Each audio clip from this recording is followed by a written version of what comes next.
Now I'm screaming with Wanda in pain, going, "What a scene!" And I'm doing a bear crawl. Look, let me show you. This is what it looked like. What a scene!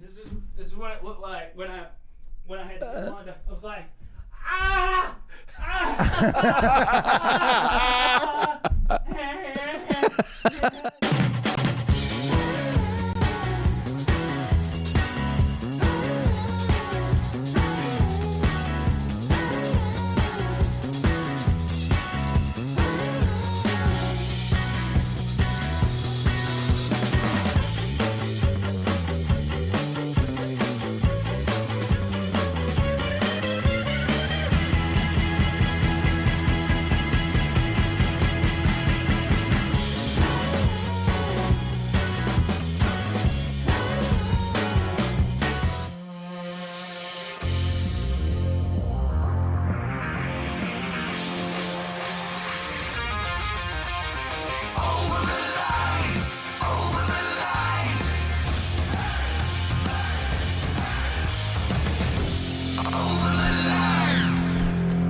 Hey now, everybody.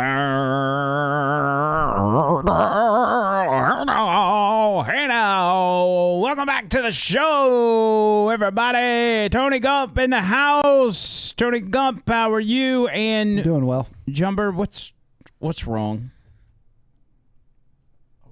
Are we on? Hey. What's wrong? I'm just really struggling. I'm really down. Are you? I've got that depression thing. Which is, it's, I mean, we've talked about it on the show. We're transparent, and we know, I mean, as your friends, we understand, those are things we got to deal with. You just laid your head down before we started, so I didn't know, I just was not feeling good. And, Tony, I appreciate you letting me crawl into the bed in that back room. I mean, you've got looks like your depression house coat on right now. Yeah, it makes me feel comfortable. Are you wearing pants under that? Yeah. Oh, I thought he was. I just knew he was about to stand up and be like, "Nope," and then flop it on the table. These are my Irish pants, sleep pants. Well, good. Well, listen. And I think we mentioned this on the radio today. Even when we're dealing with hard times or we're having a bad day or whatever, we have those 3 hours on the radio and we have this 1 hour on the podcast where it's like we can wipe the slate clean. You don't look real confident about that, though. Well, I was really pissed off at myself for being so down. And I thought, how could I do something to help others that are struggling? How could I use my talents and the forum that we're afforded to help? What the hell was I just talking about? I'm just glad you're laughing.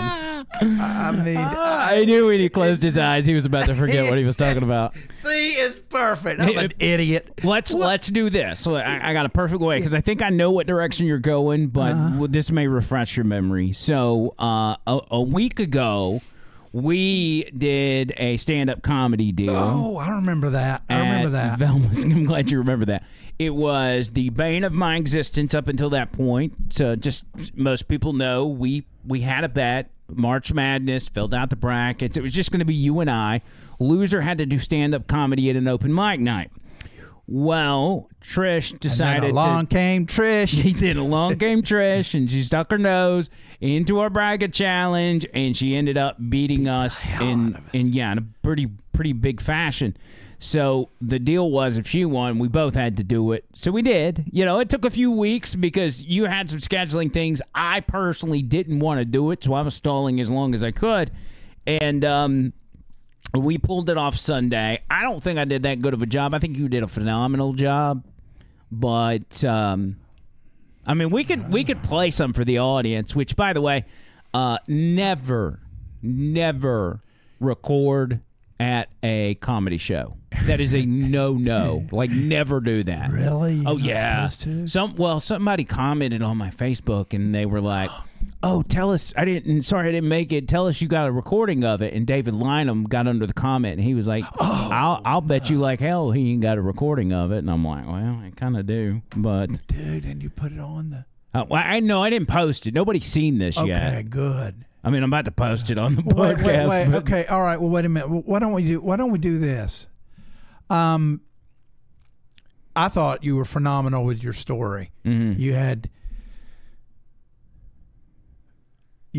had 3 improv. Shut up, Tony. I don't have a memory like a steel trap like you. You had 3 moments. Yeah.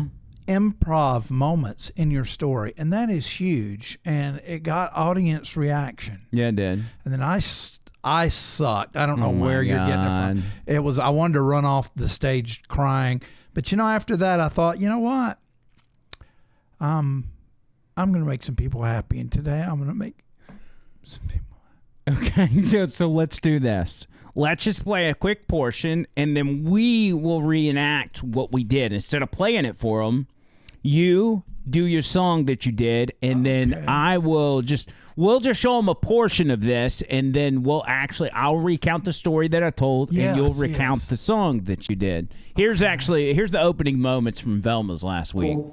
I want y'all to make a lot of noise for our first 2. By the way, everybody going up tonight, those of you first timers never done it, keep how nervous I am. Over here on the right, you can get off the stage in 10 seconds if you ain't feeling it, but don't go over 5 minutes because I like that guy. Sweet back there, she's a very sweet girl, but she'll turn that music up on your ass at 5 minutes. So make sure you don't run it over 5 minutes because we've got 23 comics to get up tonight. We got a packed show. And we're going to be here till 3 in the morning. We got 113 comics going up tonight, so y'all make sure that y'all stick around for all of them. It's free to get in here, remember that. It costs $10 to leave and get back in your car. So if you stick around to the end, you can leave for free as well. So without further ado, we're going to bring up our first 2 comics of the night. I want y'all to make a big applause break for these guys right now. Give it up for Andrew McLean and Bird, everybody, from 99.5. He didn't even know your first name. He just called you Bird. Everybody calls me something different. Hey now, is that it? Are we done? Look at me, I look like an idiot. This is our first time. We are not stand-up comics. We are radio people. I actually don't like going out in public. I look like a Lego. Around people. I don't like people in general. But because I look like a nervous Lego. Here we are. No, you're not a Lego. We're going to do this together. You're an action figure. You guys a story. After John Bird plays you a song, I have no idea what this song is going to be, but he says it's about depression, which is not really what you want in a comedy show. But he suffers from a lot of depression, a lot of mental issues, and so I feel like this was probably appropriate. So best of luck, John Bird. Take it away. Okay, so we'll pause it right there. So did you notice as I was saying, I was kind of hoping Bird was going to comment back, and he just kind of, because he was in that mode, he was not giving me nothing back, and so I'm so sorry. No. In radio, we're pros at being able to pick up when you lay something down and there's not somebody there to pick it up. Like, we're pros at being like, okay, no, I got it, we're good. So it was fine, but I was in such a nervous state. I let you down, in other words. No, you did not. Sorry. No. You said it went great. Are you telling me it didn't go great?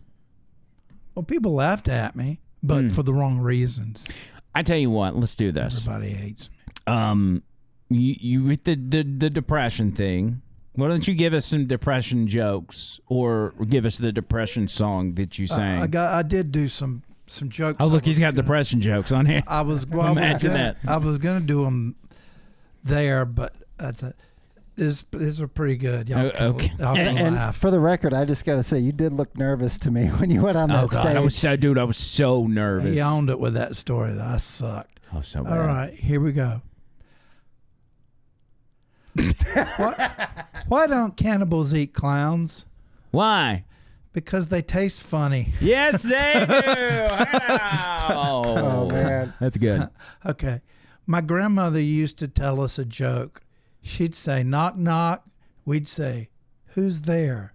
Then she'd say, "I can't remember," and start to cry. Okay. That was. Oh, man. Okay. My mom died when we couldn't remember her blood type. As she died, she kept telling us, "Be positive," but it's hard without her now. Oh, that's actually good. That's pretty good. Even people who are good for nothing have the capacity to bring a smile to your face, like when you push them down the stairs. Oh, man. That's horrible. This is a bad one. A guy sits at a bar in a skyscraper restaurant high above the city. He slams a shot of tequila, goes over to the window, and jumps out. The guy sitting next to him can't believe what he just saw. He's more surprised when 10 minutes later, the same guy walks back into the bar and he sits down next to him. Wow. The astonished onlooker asks, "How did you do that? I just saw you jump out the window and we're hundreds of feet above the ground." The jumper responds by slurring, "Well, I don't get it either. I slam a shot of tequila, and when I jump out the window, the tequila makes me slow down right before I hit the ground. Watch." He takes a shot, and he goes to the window, and he jumps out. The other guy runs to the window and watches as the guy falls to just above the sidewalk. He slows down and lands softly on his feet. A few minutes later, the jumper walks back into the bar. This is the funny part. Okay. The other guy has to try it too, so he orders a shot of tequila. He slams it and jumps out the window. As he reaches the bottom, he doesn't slow down at all. Splat!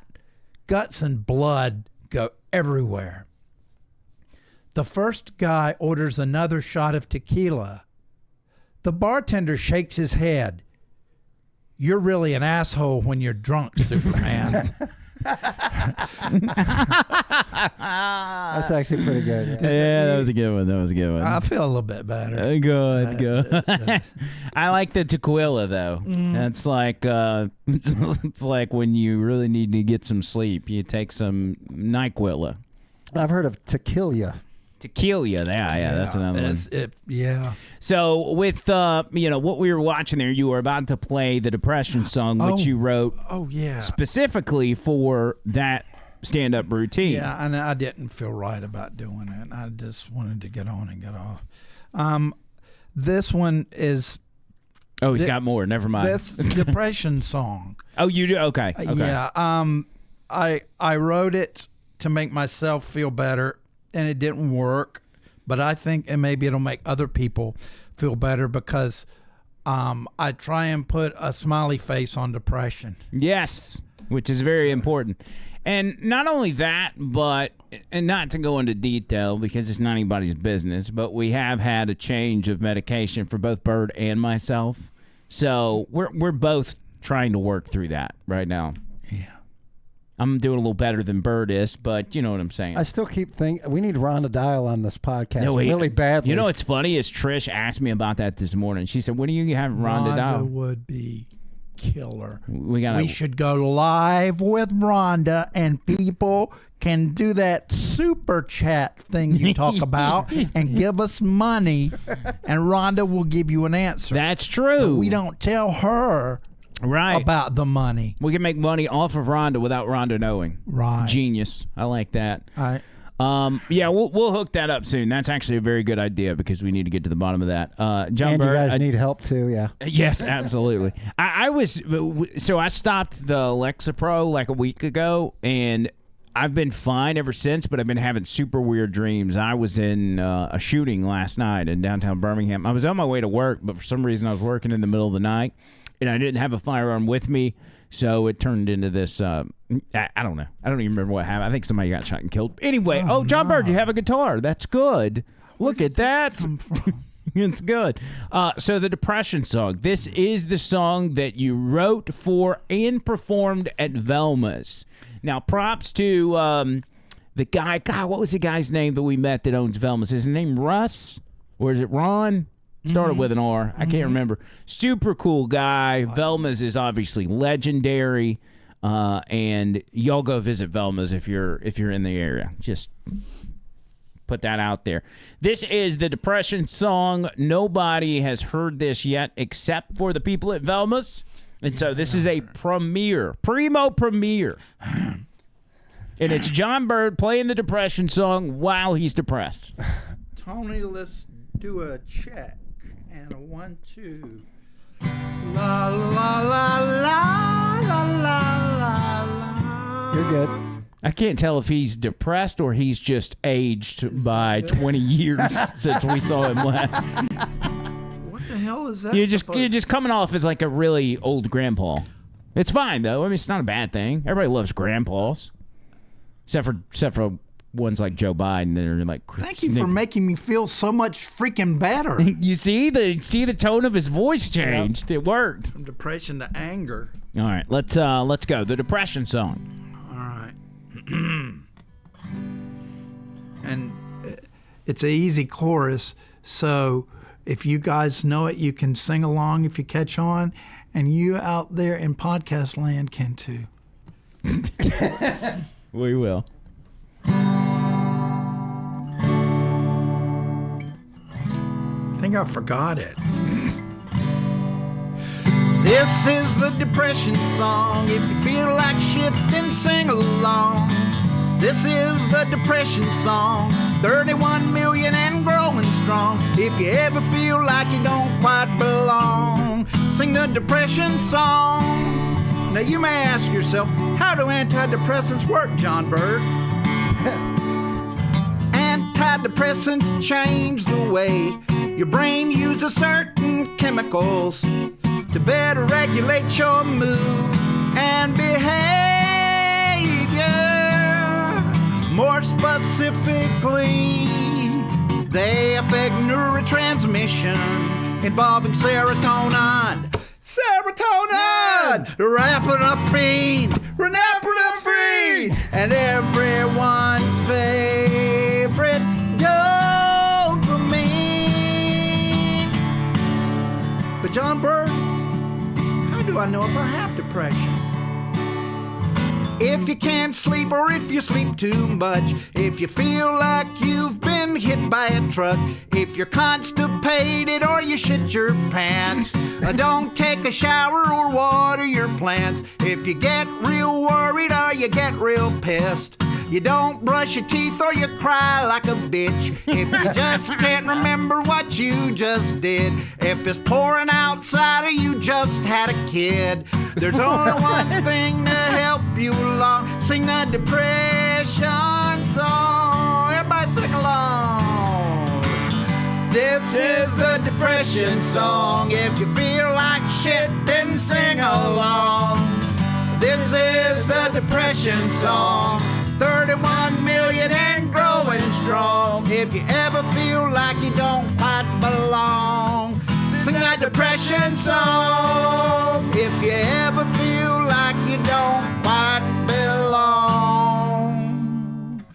sing that Depression song. Hey, no, that was phenomenal. Wow. And I felt like we did a good job of kind of chiming in. You know what? I don't know what's going on. I've got this tingly feeling inside. What's happening to my face? I'm smiling. It's the TENS unit. I feel so much better. Wow. Imagine what a little Depression song could do. Wow. I'm going to record that so everyone can benefit. I feel great. You did a really good job. That was actually better than I remember at Velma's. Yeah, I go thought ahead. It was pretty good, yeah. Go ahead and get that Depression. Well, no, just Well, just get rid of the robe. That's fine. Keep your pants on as well, please.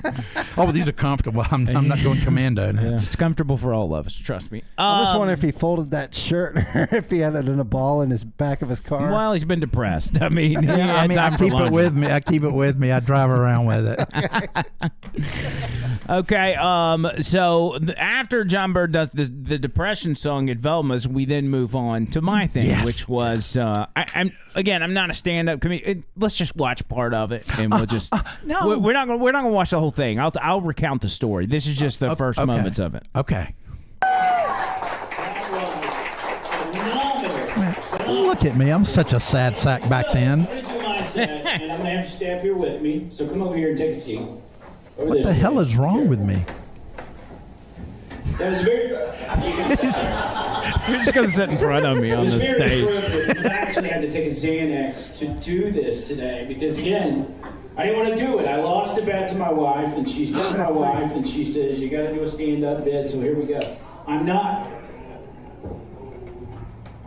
a stand-up comedian. I'm a radio guy, so I don't talk to people directly. Look at Bird's face. And I don't have any comedy. So what I'm going to do is I'm going to just tell you a story, a true story. Okay, so I'll get into the story, but that's kind of how it went. Okay. Your face, though, during this story, can we just have it on mute for a moment and just watch John Bird's face transpire through the story? I was trying to smile. Look at you. Oh my God! I didn't want to spill the drink. He's got a little Marco Rubio going. I mean, it kind of looks like the dentures are out, you know? Well, he's chugging. Oh Whoa! my God, I must have really been thirsty. You're getting that Adderall down the hatch. Yeah. Okay, I just wanted to watch you for a minute. Oh Okay, my God, I can't stand still or sit still. Here's the thing, and people don't understand this, but I feed off John Bird's reaction. So if John Bird's having an off day, I'm having an off day too. And it may just be like how women, if they're together, they Go in end the up... bathroom and stuff. Well, no, I was thinking like they all start having their periods at the same time. I think you and I menstruate together. Oh no! But not like physically menstruating. I mean just like our moods. Yeah. Make sure you subscribe. By the way. Or not. Okay, so Uber stories. Yes. That's what I told on stage there. And the most famous one, which is something I've told on the radio countless times, and I know there's got to be people out there that are tired of hearing it, but it's a classic. It's a story about a passenger that I picked up. I noted that doing Uber is probably a lot like what David Lynham does, which he's the one that coordinates these stand-up open mic deals. Mm-hmm. Uber is like that because we're both just trying to get like semi-autistic people from one place to another. And I'm not saying that as a joke. Like David Lynham told me, he's like, all these comedians are autistic. He's like, they may not admit it, but they really are. So anyway, I'm doing Uber circa 2019, I think was my first full year of doing it. This may have been 2019, 2020. And Uber's weird, man. First of all, I'm over at Crawford. I get shit canned. We all do. Yeah. I've never really been fired from a radio job, but I got let go because of a format change. So we all get cut loose. This is where the birth of the Over the Line podcast comes in at the end of 2018, November 2018. But I got to do something to pay the bills. My hope is Talk 99.5 is going to hire me, but there is no sign that that's going to happen anytime soon. But they were happy to let me fill in for the host for free for a while until I made Murphy start paying me, which God bless him because he was paying me out of his pocket.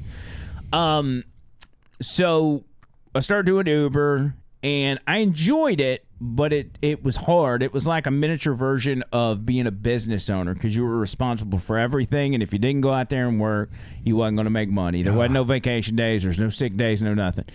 And so I'm doing it, having a good time, meeting a lot of interesting people, and then I get this one ride request. Essentially, they come up, you got your phone, a little request will pop up, so-and-so needs a pickup. Well, I'll get one, it's Mike. Mike is at UAB Hospital.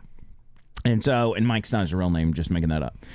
So I go to UAB Hospital, I pull up in the little driveway area where it's kind of like the ER type of deal, and I'm looking around. You don't want to get out and like start yelling people's names. like the airport. Yeah. You just kind of look around and you're hoping like somebody's going to be like, oh, there's my Uber driver, and they'll say something to you because you got your picture. Your picture's on your profile when they get you as the driver. Mm-hmm. So I'm looking around. And I don't see anybody. And then I hear this voice yelling, and it's like, "Hey, Uber." And I'm looking, and I hear the voice, but I can't see anything. And I keep scoping it out, and the voice just keeps getting louder. It's like this little squeaky voice, but I can't find the guy. And all of a sudden, I see this guy in a wheelchair rolling up. Now, I couldn't see him because there was a bunch of cars there, and he was a little lower than that. He's a little person, okay? So we'll call him, but I don't want to call him anything. Mike is a little person. He's in a wheelchair. He doesn't have use of his legs. He's just got these little dangly things that kind of hang off the edge of the chair. Mm-hmm. And he rolls up, and I'm like, "What's up, man? Nice to meet you, blah, blah, blah." You know, we get to know each other and everything else. And he's like, "Can you just put my wheelchair? I'll scoot out of my wheelchair into the back seat, and then you just fold up my wheelchair and put it in the trunk." Not odd. I've picked up plenty of people with wheelchairs. It's just kind of a routine deal. Mm-hmm. So Mike, we'll call him Mike the Midge. He scoots off of his chair, scoots out of his chair into the back seat. Very easy. I was actually surprised by this. I was like, wow, that was actually went pretty smooth. Scoots off into the back seat. I fold up his chair, put it in the back. And we're on our way. We're not going that far. We're just going from UAB to another part of downtown. Mm-hmm. And so we're driving along. We're chit-chatting, making small talk. And he's telling me about his life and what he does and telling me about his girlfriend. He's going to see his girlfriend. Ooh. Which, for those of you in Birmingham, you know where the City Federal building is. It's like one of the tallest buildings in the city. And I guess at the time, or maybe they still do, had apartments up there.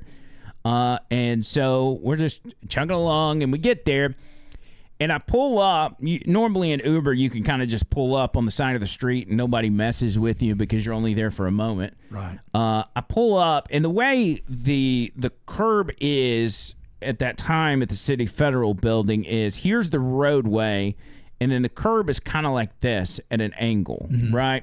And so I pull up. I get out of the car. I do the same thing I've done 100 times for 100 different semi-autistic passengers and even a few little people. I get the wheelchair out. I roll it up to the car. He throws open the back door, and Mike the Midge is just going to slide right out of the back seat into his chair. And when I pull up, Mike looks at the curb, and then he looks at his chair, and then he looks up at me. And then he looks at the curb again. He looks at his chair, and he looks up at me, and he says, "You're going to have to do it." And so we just kind of sat there in silence for about 10 seconds, and I said, "I'm going to have to do what?" And he says, "You're going to have to pick me up." And at that point, I'm like, Mike's a grown man, okay? Yeah. Like, this is a person. He's not, he is less of a person, but he's not less of a person, you know? He's less of a physical. Physical. He's less of a physical person. And so I'm like, I got two options here. I could just sit here and have a stare down. Literally, I'm staring down with Mike the Midge. And make no money for the rest of the day, or I could get him in his chair and then go about my way and get back to making money. I got bills to pay. I got mouths to feed. That's right. And so I decide, okay, I'm going to do it. And I'm like, what do I do? Like, what do you mean, pick you up? Do I grab you by your little spaghetti legs and, like, you know? He didn't say that. I was just thinking it. I said, what do I do? He says, well, just take your hands, put them under my armpits, and then pick me up and sit me in my chair. And I thought, okay, well, this will be easy. So I do that, and boy, Mike had some sweaty pits. I don't know why he was as nervous as I was, I guess. I reach down there, and I put my hands under his little bitty baby armpits, and I pick him up. Now, just so you can understand the layout here, you are the back door. Mm-hmm. So the door is open, and it's on my right side. Okay. For some reason, now the wheelchair's directly behind me, where it would have been smart for me to take Mike the Midge and move to the left and get him in the wheelchair. I decided to go to the right, which added an extra layer. I had to get Mike and his spaghetti legs to clear the door. Okay? Oh, my gosh, dude. So, listen, I'm all out of sorts at this point. I'm just like, get it over with. So, I pick up Mike, and I get him halfway through this motion, okay? Again, here's the door. I've got him up here, and Mike's pants fall straight to his ankles. And Mike is not wearing boxers. He's not wearing underwear. Oh, man, he's commando. He's commando, 100%. And I am middle in downtown Birmingham. This is noon. This is like 1 o'clock in the afternoon. Holding a pantsless little person like Simba from The Lion King. And you can hear the music in the background. It's like, and it was like, it felt like I was there for 10 friggin' minutes holding this pantsless midget with his schlong right there in my face. I mean, Tony, you're a numbers guy. What's the distance between my hands and my face right now? About 2 feet. 2 feet, 2.5 feet. 2.5 feet. This dude's dick is 2.5 feet from my face. Oh, man. And was again, he well groomed? No, absolutely I not. was just thinking a horrible left turn. But I was not concerned with the grooming. I was concerned with how enormous this little guy was. And I'm not looking to go into descriptions. But this... Oh, it took me a minute. Well, I mean, this is probably the biggest dick I've ever seen in person. Really? Yeah. I mean, it was... And everybody's like... Oh, so you've seen a lot? No, I haven't. I'm going to turn on you like you turn on me. No, I haven't, but... We've all seen a few dicks in our day, and I mean, by saying that, you're not like I touched it or put it in my mouth or whatever. It's just you've seen them, okay? You know, and so it was the biggest one I've ever seen in person, and everybody tells me, and it's all about the proportion, it's all about the size of the frame, and the salami looks bigger because of X, Y, and Z. No. I mean, it was bigger than mine. So if he got excited, he could just hop along the side. If he got excited, I would have ended up with a black eye in that situation. Because this thing was like, again, it would be, if he didn't have pants on at all, if they weren't like bunched around his ankles, you wouldn't have been able to tell which two were his legs because they all were kind of similar and just dangling there. So anyway, enough about Mike Schlong. So I pick him up. He's still pantsless. I mean, his pants are at the bottom of his ankles. And I toss him. And I'm not exaggerating about this. I toss this little person into his wheelchair. And he plops down. I mean, legit. And the dude weighs like, 20 pounds or whatever. He plops down in his chair. And he starts pulling his pants, and he's just as cool as he can be. I'm freaked out at this point. I'm sweating. I look like I had just seen a ghost. He's pulling his pants up. Sorry, I forgot my belt. And then turned around and wheeled off to the City Federal Building. You know where that confidence came from. But yeah, I do now. I did after I saw that. And he didn't say anything else to me. A lot of times I'll get a thank you from an Uber rider. Mm-hmm. This guy gave me nothing but, sorry, I forgot my belt, and then zoomed off. Okay, I just got to say, that's probably not the first time that happened to that guy. And two things. One, did he tip you well? And two, was he excited whenever his pants were down? Okay, so did he give me the tip, and was he excited? Let's see. Where do we start? No tip. No tip at all. Oh, no, what? Well, he gave you a tip, all right. That's the only tip he gave me. After what you went through? I know. Trust me. I know. I've got another one where I was promised a tip that never came through. I'll give you that one in a second. And what was the other question? I already forgot. Whether he was excited or not. No, he was not excited. Again, I think you're on the right track in the sense of this guy has been there, done that. Yeah. Like, I mean, I would find it odd unless he was just trying to set this up for people to see it. Because, I mean, if any of us had what Mike had, and maybe y'all do, I don't know, but this is freaking nature stuff. I wouldn't be mad if my pants fell down in public. Now, I got to say, Mike should have had somebody with a hidden camera somewhere, like, getting the whole video of that whole thing. Well, he definitely had the tripod for the camera. I know that much. It was a whole thing. Anyway, that's the famous Mike the Midge. And going back to Velma's, like I was so nervous. I wish I would have been able to tell the story in that fashion. But I'm much more comfortable behind a microphone like this instead of standing on stage. Well, you did a great job. Man, Uber was weird. It was weird. I'm so glad. You want to know what's funny? Is my driver apps, like the drivers have their own particular apps for Uber and Lyft. I deleted those just yesterday. I deleted them. Now, they weren't active or anything because you've got to renew it like every few months or every year. But they had been on my phone since I was doing it, and I just now deleted them. Are you superstitious? No, I was flipping through my phone. What are these stupid apps doing on my phone? And that was 2 of them. So I deleted a bunch of apps. That's good. You needed closure from the whole exactly. Mike the Midge experience. Maybe that's what it was. Maybe it was a whole thing of not being able to let go. You're free, man. You're free. Sounds like he was free. Yeah, he was more free than I was. Free balling. Yeah, he was free balling. It was Tom Petty and the what's that? What would his band be? Tom Petty and the and the Ball Breakers. Yeah, Tom Petty and the Midge Shakers. Tom Petty and the Big Meats. Yeah. I'm still I don't even want to research it, but that amazes me that a little person has a bigger thing. Google it. Just see. Oh, no. We've been down this road before. Listen, click the images tab and we'll be fine. You remember what happened before? Do midgets have larger, what would be, just put penises? Private parts? Nah, put penises. Okay. It's research. Yeah, there you go.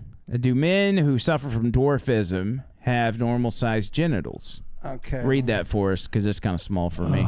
Okay, not ones that suffer from I can't even get out. Just make up something. That's what I do. Achondroplasia, the most common form of dwarfism, which only really affects bone growth. There may be forms I don't know about that do have tiny dicks, but the majority of normal-sized penises, which look massive on small frames. It may be worth looking up a picture on Google. Not endorsing. No. Don't give us any ideas, buddy. Oh, should I? Yeah, go back and see if there's another website to maybe give us. WebMD should have something. I doubt it. All right, do Reddit. Reddit's usually pretty good about this stuff. Do midgets have normal-sized penises? It says view not safe for work content. Do not click on that. The answer was brought to you by blah, blah, blah, which I just copied. What does that say?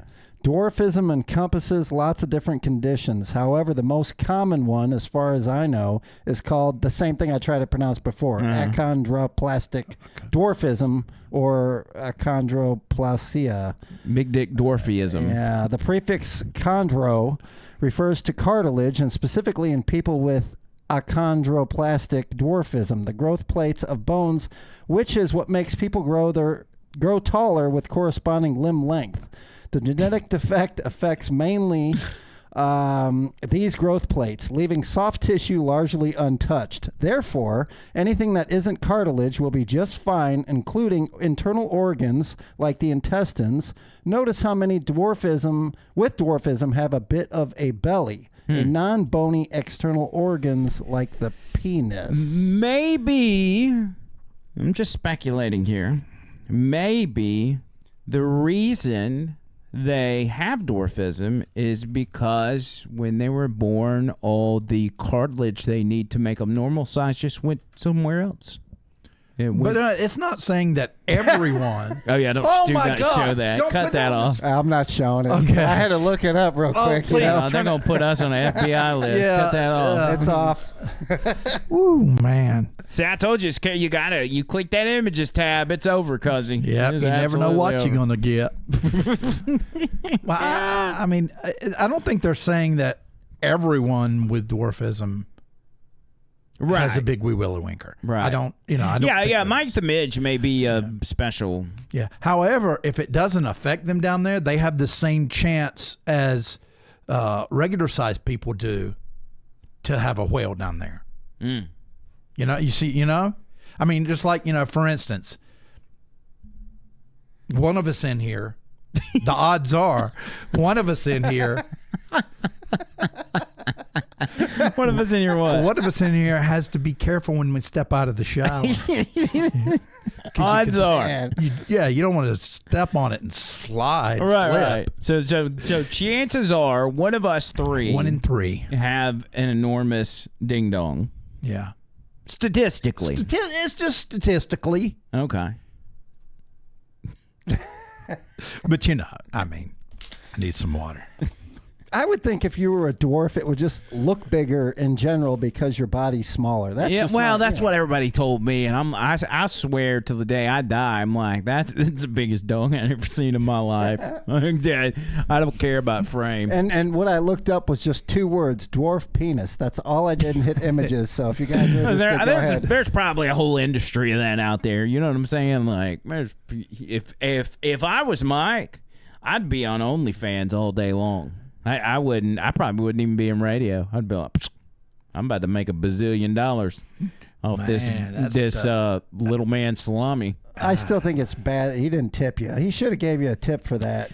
It's weird because there was this other one. I famously named him Gandhi, and I took to the Uber Facebook page on my way home from this trip to share it so I could make sure the accuracy was right.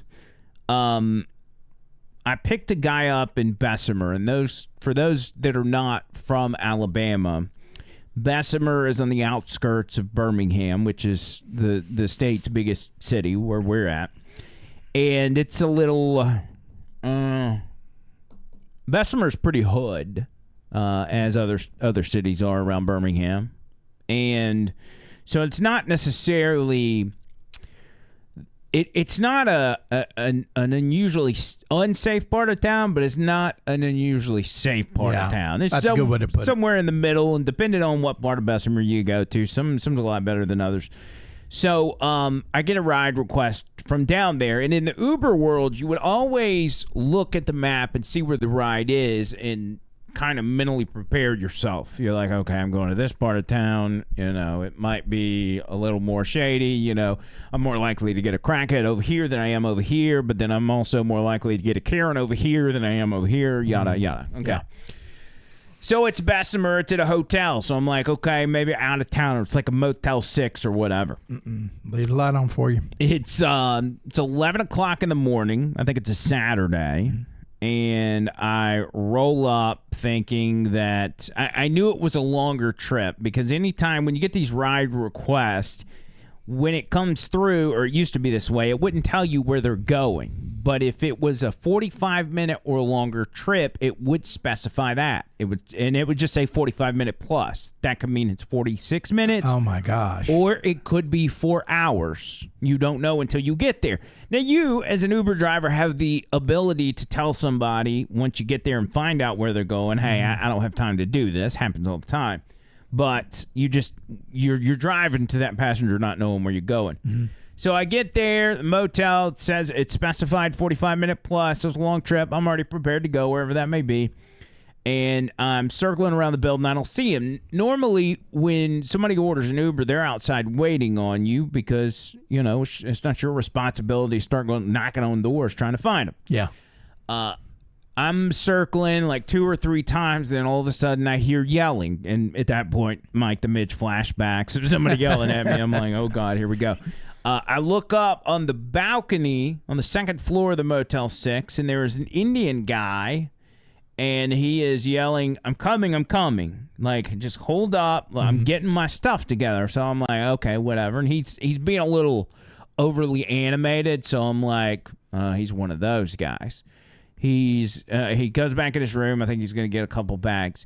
He comes out of his room. He has got 9 bags in his possession. And when I say bags, I mean full-blown luggage bags, like big bags. And he's just talking as loud as he can. He's not talking to anybody. He's like,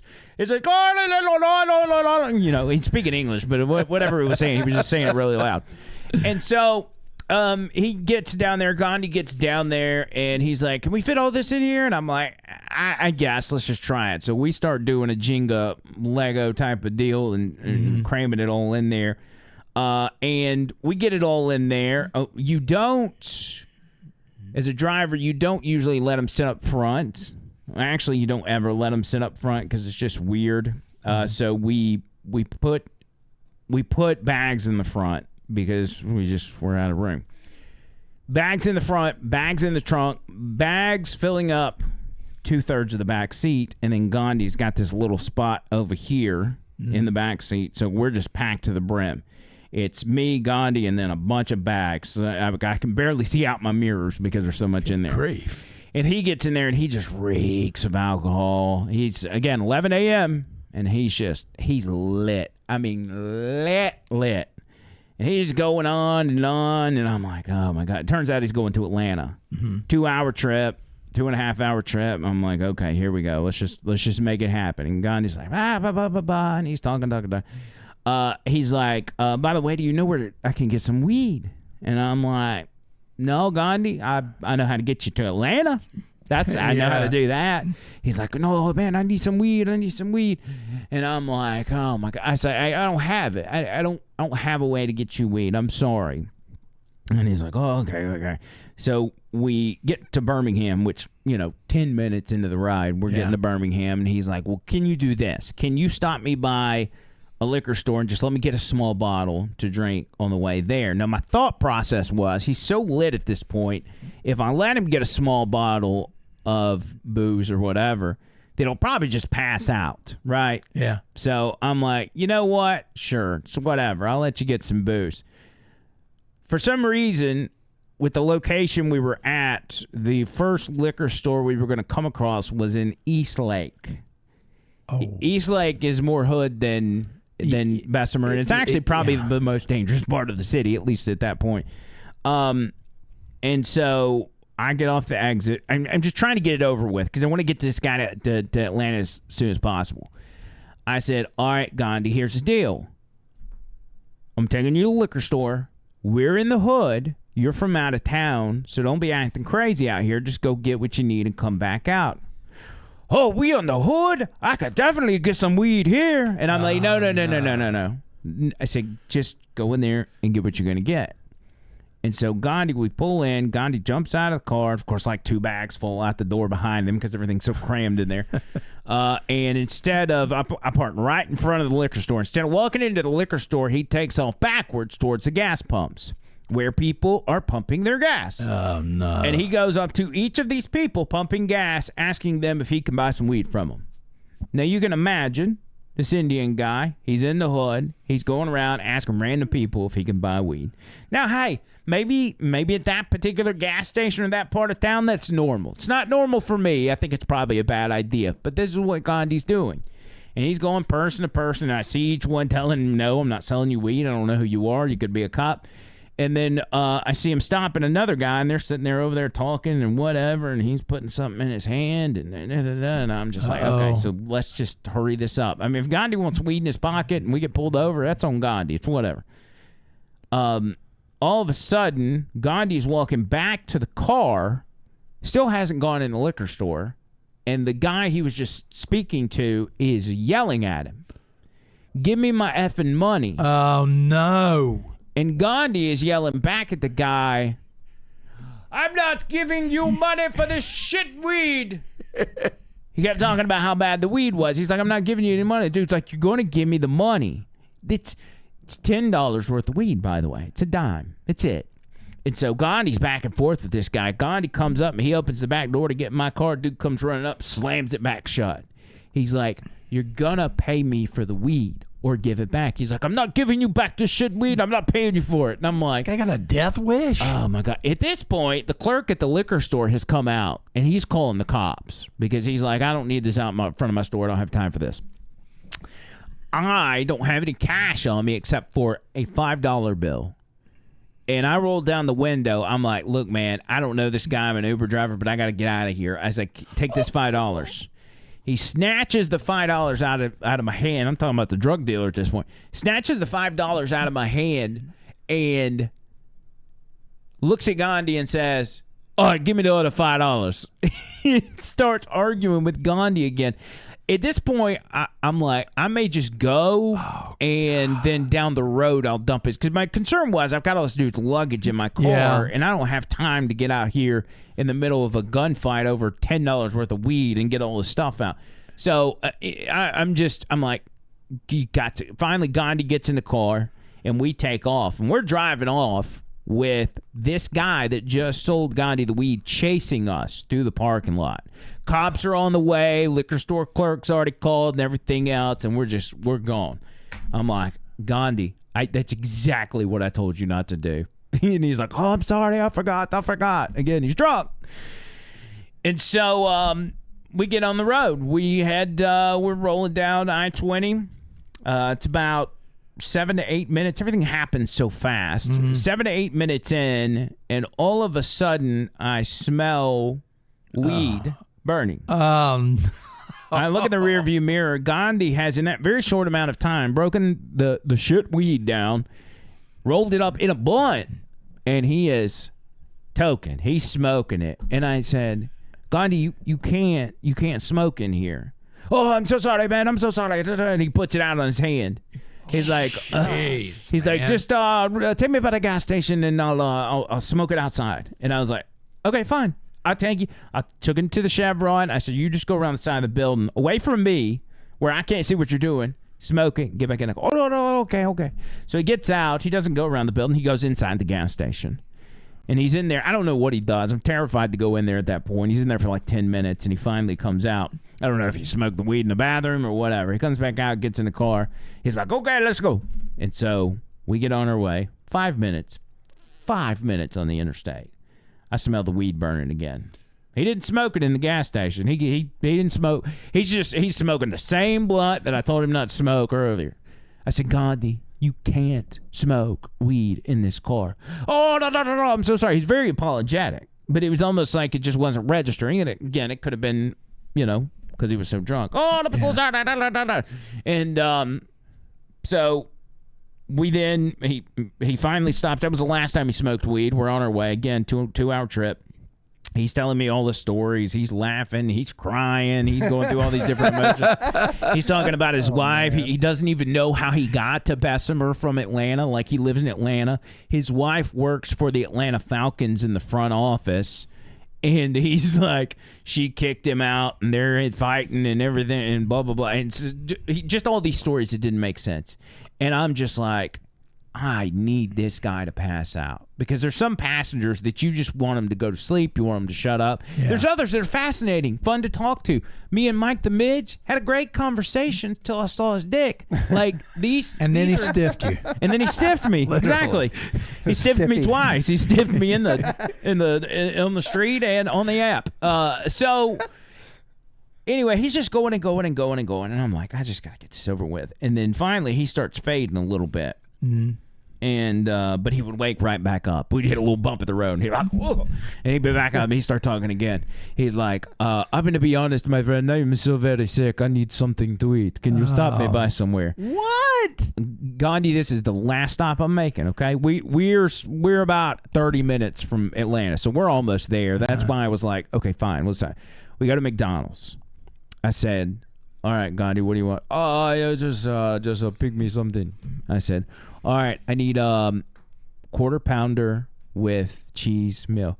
What are you doing? I don't eat beef. Are you crazy? And he just chews me out, rips me a new one. I'm like, how am I supposed to know you don't eat beef? Apparently, he's an Indian guy. Cows are sacred, whatever. I wasn't thinking of that. I was thinking I got to get you to damn Atlanta and get you out of my car. So he just wears me out.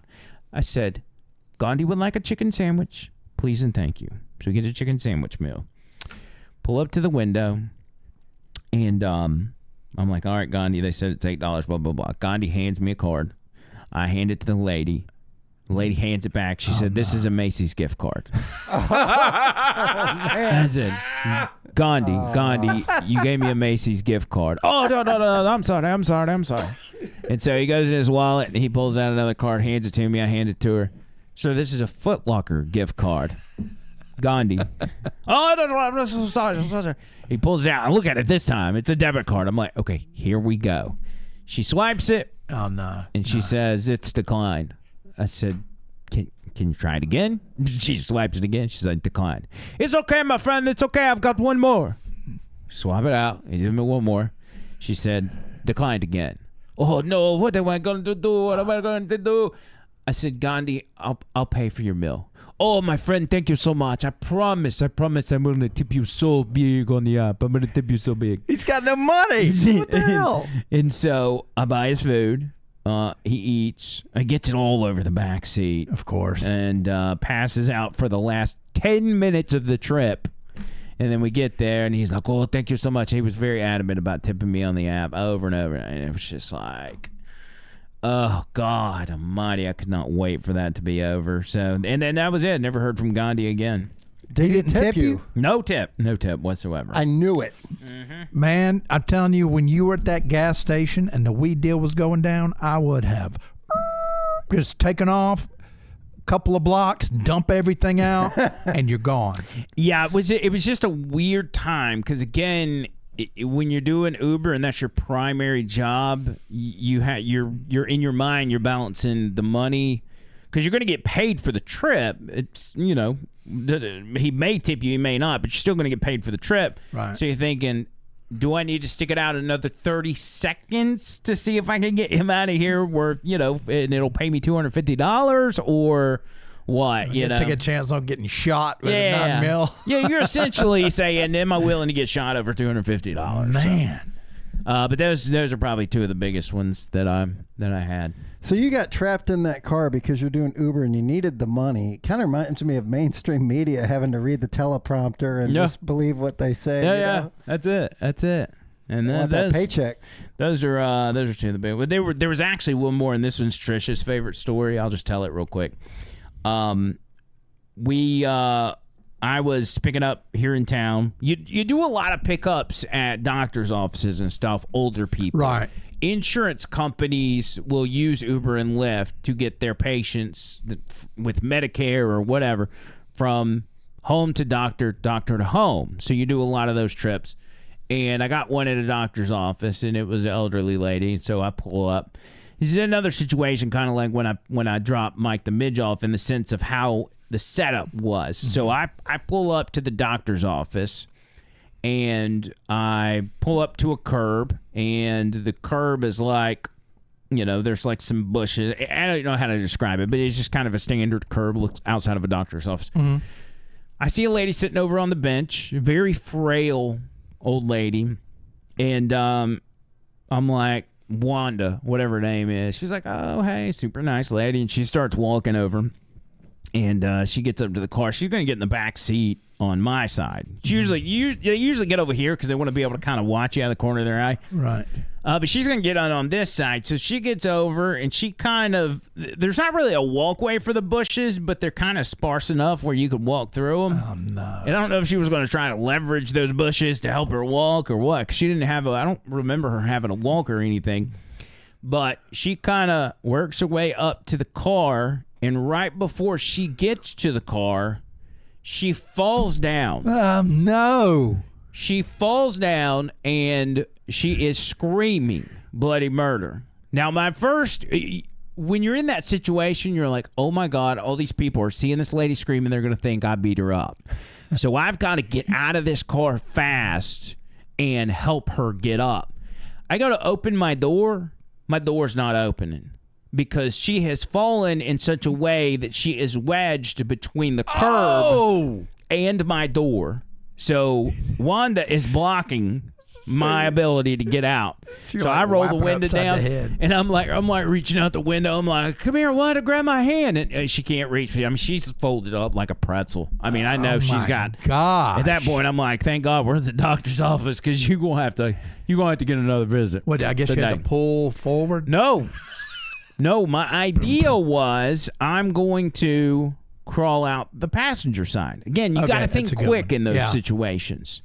And so I'm like, hold on, Wanda. Let me get out on the other side, and I'll come over there and help you get up. Now, I'm 80 pounds heavier than I am now at that point. Mm-hmm. I start to finagle myself. And as a big guy, it's not easy to go from driver's seat to get out from under your wheel and get over the center console and everything else. That's worse. But I do it, and I'm kind of crawling. I've got my legs are almost out from under the steering wheel, and then one of the most dreadful feelings in the world hits me. It is a leg cramp in the back of my thigh. Oh, man. And so at this point, I am Superman style across my two seats. My passenger door's open. I'm almost there. I'm almost home free to get out of here and go help Wanda. And I'm screaming with Wanda in pain, going, What a "Ah!" And I'm doing a bear crawl. Look, let me show you. This is what it looked like. What a scene. This is what it looked like when I had Wanda. I was like, ah!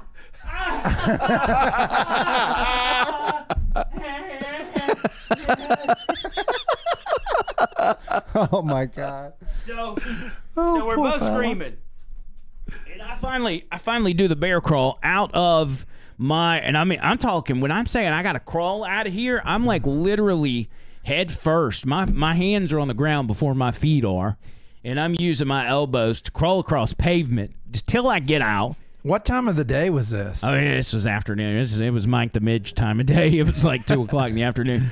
And when you got a cramp in your leg, you know you can't bend it. You can't do anything. Yeah. So then I'm in the position where I have to figure out how to get myself up without bending my leg. And that's a whole thing in itself. I finally get to my feet, and I get over there, and I help Wanda up. She's already mostly gotten herself up. And I'm like, we could have avoided all this if I'd have just sat here and coached you. But we get her up. She's a little scuffed up. I asked her if she wanted to stay at the doctor. She said no. We got her home, everything else. But I'm out of breath recounting that. But, you know, I hope she's doing well Did today. she leave you a tip? No, she did not. No, none of these people leave tips. And those situations are a little different because you're dealing with people that are going through their insurance company, and the insurance company sure as hell ain't going to leave you a tip. So Yeah. I just had a flashback to that Happy Gilmore scene with the Mista lady, you know, with the car. Oh, yeah. That's exactly what it was like. I mean, it was just, it was so outta here. traumatizing doing that job. And for people that maybe watch this video and do Uber and Lyft, even if you're just doing it on the side, I think doing it full time is a completely different animal. Some people are just doing it on the sides on the weekend, but if you do it in any capacity, you understand all of those stories. You pick up an extraordinary amount of weird people. I'm trying to think of how to describe it. It's more diverse than any sort of political rally or pride rally, whatever. What's one thing you can think of that's really diverse?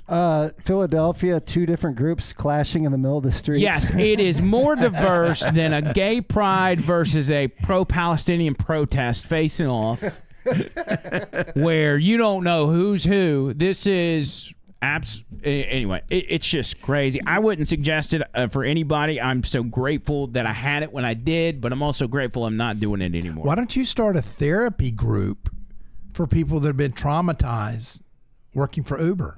I probably should do that. I'm just glad you're okay after all those instances. I know. It's been just a lot. Yeah. I've been told I need to do like Dixon with his radio stories and just do Uber stories. It's crazy because I do have a handful of them. I was only doing Uber for 3 years full time. And That's a lot of people, though. oh yeah, dude, I had done I think over 10,000 trips altogether in that's a 3 lot. years. 10,000? Oh yeah, on my first car the car that I had before I switched to the other car, which was about halfway through the Uber career, I'd put 400,000 miles on that car. Oh, my gosh. And then on the second car, I put, which I got it in summer of 21, and I was done Ubering at the end of 21 when I started at 995, and I probably put another 20,000 miles on that one. Was the 400,000 mile car that white car you had? Mm-hmm. Okay. Yeah. That was the Camry. Did it finally die? No, or- actually, it never died. I had to sold change it to a somebody? handful of things. Yeah, we just got rid of it, and it was, it was still running. Wasn't running great, but it was running. And so, I mean, there was a couple times it was kind of in a little bit of bad shape. There was a couple times I got reported by passengers and had to, fix a crack in my windshield or something. Little things like Yeah, that. just Oh, little wheel minor came off. Good grief. yeah. Get over it, people. Steering wheel popped off of the steering shaft. Yeah, the and- guy wouldn't let me smoke weed in the back seat. yeah, stuff like that. Yeah.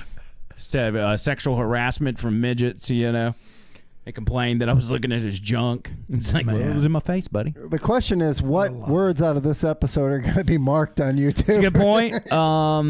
I think, I don't know, man. YouTube's a little more lenient than they used to be. Yeah, I was we'll watching, see. there's this one podcast called All In Podcast, and it's those super rich guys. I don't know if they're billionaires or they're doctors or whatever. They just got a lot of money, but they're well-to-do, and they talk politics, and they talk Ovid K. And they were talking all about it, and they said that YouTube's Ovid K rules are much more lenient than they used to be, even though I'm still afraid to say those. Yeah, well, Patrick Bet David just did that big Cuomo and all that stuff, and they got away with a lot, but there's always that disclaimer. Yeah, I feel like we're already on the. They're on the picking map. on us. And are we even allowed to say midget, or we have to say little people? Maybe that'll strike us. Well, but no, he said Midge. Midge also is a woman's name. So maybe Mike's girlfriend's name was Midge. You sure you're not thinking of Marge? No. Midge. It was very popular in the 50s. I wouldn't know. The technical term was dwarfism that we looked up. Yes. Yeah. And Anapasculophius. Was that I it? still can't pronounce what I was trying to read. Dude, here's what happens with me, because I come across a lot of words that I can't pronounce when I'm reading stories on the radio, and I will just whatever it looks like, it sounds like, that's what I'll go, or I'll just skip it completely and make up a different word. I felt like I couldn't even read there for a second, You feel like you're having a seizure once that word gets so big. All right, we're going to get out of here. Tony Gump. One thing. The retro chic title for Margaret is Midge. Really? Yep. Margaret, which also short for Margaret is Marge, which is what I thought you meant, but you meant Midge, but Midge means Marge means Margaret. It says retro chic. It's all together. How about that? It's all connected. Tony Gump, final words, my friend. If you're an Uber driver, stay away from midgets, dinglings, and everybody eat plenty of meat, get plenty of sleep, water, and sunlight. Eat your meat, buddy. Unless you're Indian and don't believe in that, then get your chicken or whatever. Dude, I'm telling you, when I tried to get him, and I'm like, I paid for it, which he didn't know that I was going to pay for it at the time, but like, how you gonna get mad at me because I just assumed you'd eat a hamburger? He had no idea what's going on. It's like, what are you doing? Anyway, John Bird, final words. Depression is real. Always wear your work or school clothes up to bedtime.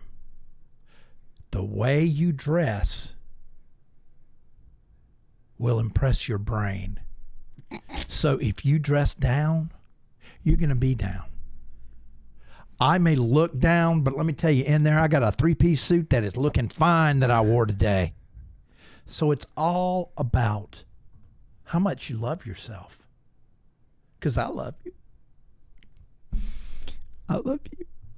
And I love you. Love everybody. That's what Chub Father says. So Chub Father would say, come on, man, love everybody.